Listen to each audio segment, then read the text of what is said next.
Yo les gens, c'est Ragnarox. Aujourd'hui on se retrouve pour la review de l'épisode 8 de Mushoku Tensei, où c'est un épisode où on a des petites avancées mais c'est pas encore ça. Encore une fois on a la première partie de l'épisode qui est une espèce de slice of life que t'as pas trop envie de voir, notamment avec le mec qui tombe amoureux de l'elfe, où Ludeus doit le présenter à elle, et au final ils se mettent à sortir ensemble. Alors où est-ce que ça va aller cette histoire? Va-t-il vraiment réussir à déjouer la malédiction? On n'en sait rien. D'ailleurs, en fait, pourquoi s'attarder sur ce personnage, même sur ces deux personnages, parce qu'en réalité, ils sont quand même assez tertiaires. Parce que l'elfe, on l'a vu que dans 2 épisodes, hein, globalement. Donc on est vraiment sur du personnage très très très très tertiaire, justement. Donc c'est étrange, mais peut-être ça va aller quelque part. Même si tout l'univers de Mushoku Tensei a quand même l'air d'être assez lié au niveau des malédictions, puisque même la malédiction du Speld, c'était une malédiction. Voilà, je me suis répété, mais c'est pas grave. Donc c'était une malédiction. Donc est-ce que tout est lié? Est-ce que c'est la même personne qui lance les malédictions? Est-ce que c'est des personnes différentes? Peut-être que tout va se rallier à la fin. J'en sais rien. Donc ensuite on a la partie avec les duels pour savoir le boss de la tribu des hybrides.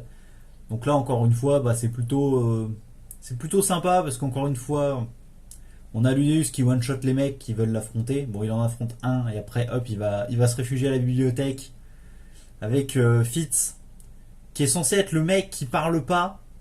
Mais comme il est tout le temps à la bibliothèque en train de parler avec Ludeus, son surnom il tient plus trop là. C'est quoi ce délire? Et donc, du coup, ils sortent de la bibliothèque. Et là, d'un coup, il y a le roi démon qui est là. Il l'attendait, il s'est occupé des mecs derrière et du coup ils s'affrontent en duel. Et c'est à ce moment-là que je me suis dit ah, l'histoire va enfin avancer.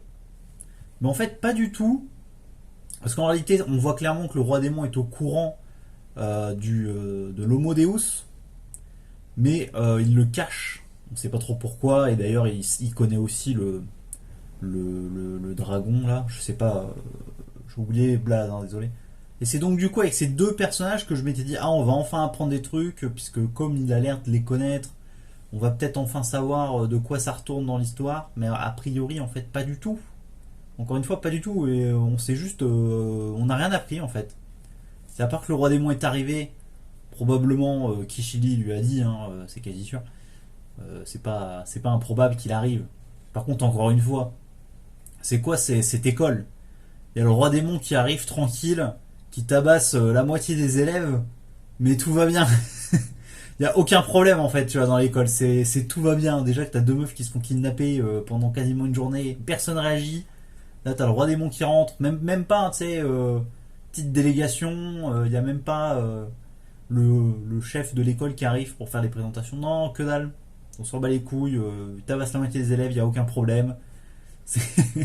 Tu te dis mais putain, mais les écoles, c'est pas très sûr, hein, dans les isekai là, c'est quoi ces délires?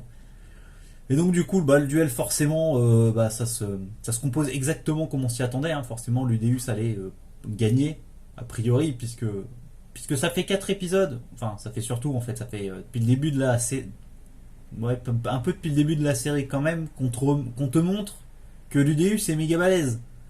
Donc si au seul moment où il doit être méga balèze, il l'est pas, ça n'aura aucun intérêt. Donc c'était sûr qu'il allait gagner. Et donc juste après ce petit duel, bon, alors là il y a un problème, c'est qu'en fait on sait pas s'il s'est fait assommer par le coup du roi démon ou on a juste passé tout le moment après le coup, quoi. Donc en fait, soit a priori il a été assommé et en fait on passe directement à la chambre, bah soit il s'est relevé, et ils ont fait les présentations, ce qui serait bizarre parce que genre il se serait relevé, il aurait fait ouais, bah salut le roi démon, je vais dans ma chambre, très bizarre.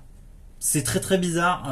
Qu'est-ce qui s'est passé entre le moment où le roi démon lui a mis le coup et est remonté dans sa chambre? J'aimerais bien savoir parce que il y a des petits trucs, tu te dis c'est bizarre. Parce que d'où le roi démon il est parti comme ça, genre même pas de salutation et tout. Bon, c'est bizarre, mais pourquoi pas.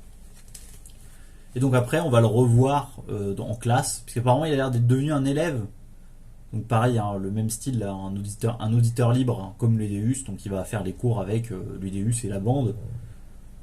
Qu'est-ce qu'il va apporter dans la dynamique des personnages à part son savoir et sa puissance a priori? Enfin, a priori il est immortel aussi d'ailleurs. C'est pour ça qu'il n'est pas mort. Apparemment, faudrait juste tuer ses bras pour qu'il meure.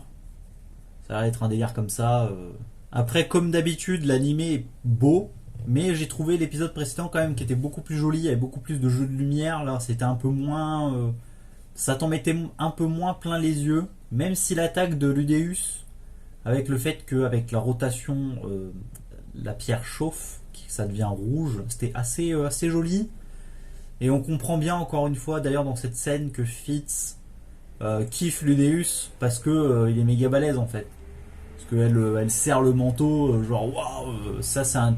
Elle se dit c'est un niveau que je pourrais pas atteindre, donc il y a une petite subtilité aussi dans la mise en scène de comment c'est présenté, donc c'est plutôt sympathique, pas non plus exceptionnel parce qu'encore une fois l'épisode a beau être 20 minutes, mais il s'est pas passé grand chose, c'est un peu le problème, hein. J'ai déjà dit la dernière fois donc je vais pas revenir dessus.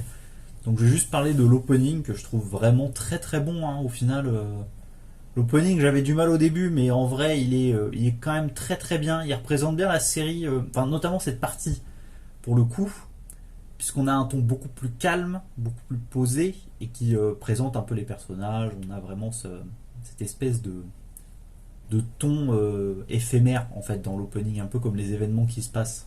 Et du coup, moi je me demande c'est quand que Ludéus il va se rendre compte que Fitz c'est pas Fitz en fait. Parce qu'à un moment c'est long, même Toho Animation là tu regardes tout leur short YouTube, c'est ça, c'est oh est-ce que Ludéus va-t-il s'en rendre compte? Bande de fils de chiens. J'ai envie de dire ils se foutent de notre gueule en plus avec cet animé, c'est incroyable. Franchement c'est du jamais vu. Là ils assurent les mecs. Après j'ai bien aimé l'épisode, c'était pas scandaleux hein, pour le coup. Pas autant que les premiers de cet arc. Vraiment, depuis l'épisode de la semaine dernière, je trouve j'apprécie un peu plus la série. C'est pas encore ça. Ça pourrait être vraiment mieux si ça allait un peu plus vite. Mais c'est très bon. On va dire que c'est bon. Voilà. Allez, moi je te dis à la prochaine. C'était Ragnarox. N'oubliez pas de t'abonner, de liker, laisser un commentaire, de partager la vidéo. Et surtout, n'oubliez pas, regardez bien, regardez mieux. Allez, ciao!